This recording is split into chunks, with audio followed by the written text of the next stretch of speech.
Mantras. If you're not familiar with mantras, I'd like to talk about an experience of mine. Well, going back, mantras, Sanskrit mantras have been around for thousands and thousands of years. I'm sure you can find whatever you're looking for when you Google it. I'm not going to go into the history of it. It's all over the world. It's in different cultures. And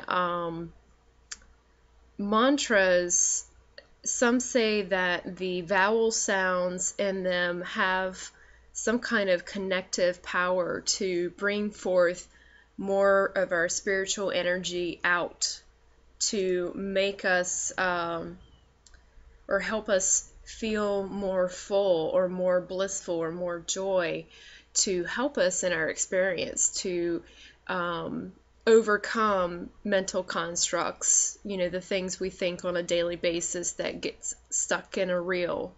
Every time you see a certain person, maybe what you think about them or what you think they think about you, or maybe it is what they think about you that pops up in your head every time you're around them. Well, you want to overcome that. You don't want that to be a roadblock in your journey, because your life is about you, and we create our lives by the perceptions that we live in from a daily basis. And there's nothing empowering about being stuck in a rut. Some people use a mala. This is my mala. It's a very big one. You don't need a large one. Some people have mala bracelets that they use, and they just know how many times they count it. A real genuine mala is 108 beads. There's significance with that number. I just know that by the time I say something 108 times, usually I have forgotten what it was I was upset about. Or if I was really livid or really stuck in that mode, maybe I need to do it 108 times, like 3 times. So repeating the process until you just don't feel that charge anymore, and you're not running away from it, you're not scooting it under the rug. What this does is transmute it from the lower vibration of fear-based, anger, upset, discomfort, to a higher vibration of energy, which is always joy, love, peace, empowerment. Yeah, this has my birthstone in it, one of them anyway. I did a research on birthstones one time, and there were so many cultures with their own birthstone rules and stuff that I discovered I have like 6 or 7 different birthstones, and I'll have to find that information for you sometime and do a clip on that. But you don't have to do one in another language. I feel the empowerment of doing Sanskrit mantra chanting, and that's because well, I just had an open mind, an open heart, and I tried it. And that's the bottom line. So when I did one called Om Hrim Klim Namaha, which is a mantra for love, I was chanting it, and before I even got halfway through it, I was probably like a fourth of the way through it, suddenly I felt energy flowing up my body, through my heart, through my head, and like exploding. Like it felt like a fountain was overflowing, and I felt it flowing through my arms, and all I was doing was just sitting like, in an Indian style. I don't know the proper term for that. There's a yoga term for it. And like this, open palms, or like this. But what happened was the energy was flowing so strongly through my hands that my hands and fingers became fused like this. And I couldn't open my hands. It was the weirdest thing. So I couldn't pry my fingers open. And, so all I could do was just wait till the energy kind of settled down in my body before I went anywhere, because I think it was like a holiday or something. We were about to go to my grandma's house next door. And I remember by the time the energy had settled down, I could like barely open my hands, and it kind of looked like this. And so I was like giving hugs. I was like, oh, hey, and like sitting on my hands so nobody would see them.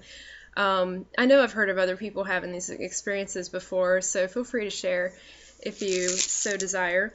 And always, anytime you share and it's not public, I'm not going to use your name personally, because I know that people go to great lengths to keep their experiences private, and because it's personal to them, and they're not ready for everyone in the world to know that they have had these experiences before. So obviously I don't out someone before they're ready, and that's not my job to do. But if you want to share your stories with me, feel free to email me at lovelightlanguage@gmail.com, or if you don't mind being public, you can comment on this video. When you do a mantra, whether I was talking with a friend, and he was like, I just kind of feel like my life sucks, and I don't know how to like feel good about it, and like, you know, get a good job, and yada yada. And I was like, yeah, because when you did have a good job that you loved, the smile on your face was so giant. I was just like, who is this guy? Like, I've never seen him so happy before. And so you want to radiate that happiness and the joy at your job interview. So you want to have that high vibration of, I am everything that you want, you know, and you want to be in that space every day anyway to live in, because, you know, we all want to love our lives. We don't want to suffer. Nobody wants to suffer. We just get used to having the lower vibrations, and now we're learning how to empower ourselves and getting out of it. So I said, okay, in that moment, when I saw you and you were radiating this, your smile was like, you know, off your face. You were radiating, I freaking love my life, right? But you're feeling right now, I hate my life. I feel like a failure, or something like that. So you need a thought to bridge the gap. You need like a little thought in between that bridges the gap between this and this, okay? Because if you started chanting, you don't have to use malas, but I'm just going to use it as if, you know, you use like 2 fingers on each bead. So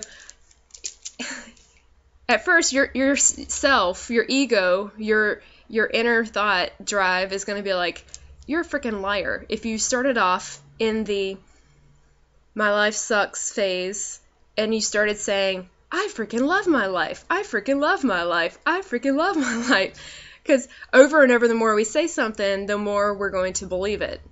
And whether if we're choosing it or not, if we're not using a mantra every day to help ourselves, there is a mantra already going on underneath.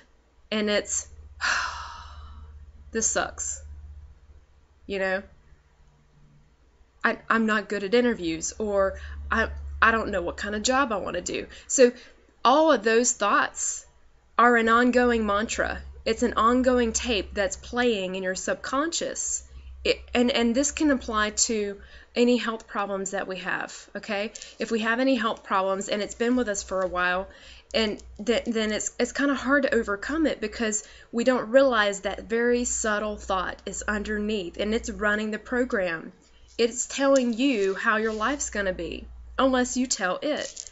So I said, well, between my life sucks right now and I freaking love my life, how about the thought, my life's pretty good?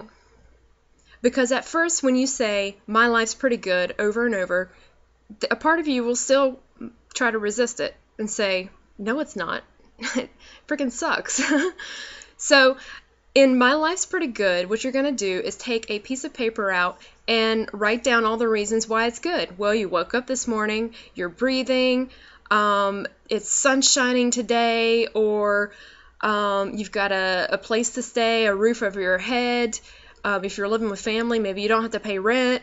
You've got a car. I mean, these are all items. These are all material items, and very root chakra based survival kind of topics. But start there if you need to start there. You know, you can count all the accomplishments that you've done. Even go back to high school and elementary school if you need to. Just whatever it takes to remember why your life is pretty good. And so the more you say, you know, my life's pretty good, my life's pretty good, my life's pretty good, and you make it all the way around to 108 times, then the purpose of wearing it is because all day long when you see yourself in it, you'll remember how many times you told yourself something positive. And while you're telling yourself something positive, you're also visualizing yourself in the desired outcome, whether it's landing that job or landing a perfect bill of health. So do it for you. Nobody else needs to know why you're wearing a big fat necklace. It's nobody's business. And the thing is, when other people don't understand what other people are doing, instead of asking politely, maybe they're rude. And maybe that's just their only way of communicating because they didn't realize any better way before. They weren't trained any other way. And really, they're crying out for help because something's not working out in their lives. So live your life for you. If you want to try mantras, you can try mantras. I've got all kinds of tricks and stuff for overcoming things. And at the end of the day, you're responsible for how you see yourself. You're not responsible for how others choose to see you, whether if they're stuck in the past or not. So enjoy every moment.